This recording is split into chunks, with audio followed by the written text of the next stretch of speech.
On November 2nd, California will vote on Proposition 19, a bill to legalize marijuana. If it's passed, it would be the first state in the U.S. to regulate and tax pot. But many people argue with the legalization of medical marijuana several years ago, pot is, for all intents and purposes, already legal. Next patients, please. 21-year-old Justin and his buddy, 19-year-old John, are using their marijuana prescriptions to buy some hash and a bag of pot at a dispensary in Oakland. It's John's first time getting medical marijuana. John claims he suffers from insomnia. Justin says he has anxiety and trouble focusing. Do you really need weed? It's much safer. You don't have to deal with anybody that's gonna rob you, out to get your money. Some people at the clinic seem legit, like Chris Ellis, who says cannabis helps him with the pain of being shot 7 times. But a lot of other people here seem to fall into Jane Klein's category. I use it for emotional balance. In our society, we tend to use external substances to help to celebrate, help us recover from a shock.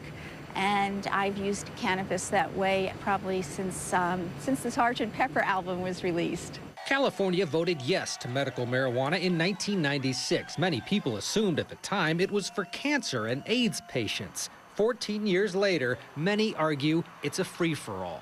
What we have found is that law enforcement is saying that between 90 and 95% of the people that go to the medical quote-unquote clinics in California are going there just to get marijuana and aren't really sick. So that's a fraud to begin with. It's a front, a fraud, and a red herring. Getting a card is simple. It took me about 20 minutes and cost $80. I told the doctor that I was suffering from back pain and that I had some trouble sleeping. I did not have to undergo a physical exam and didn't have to provide any medical records. I found my doctor on the internet, but there are some doctors here in LA that actually advertise on billboards. One of them is Dr. Sona Patel, who in Los Angeles is known as Doc 420. I'm not doing anything wrong. I strictly follow all the laws, and since I really believe in what I'm doing, I see nothing wrong with aggressively marketing. Dr. Patel says she screens all her patients vigorously.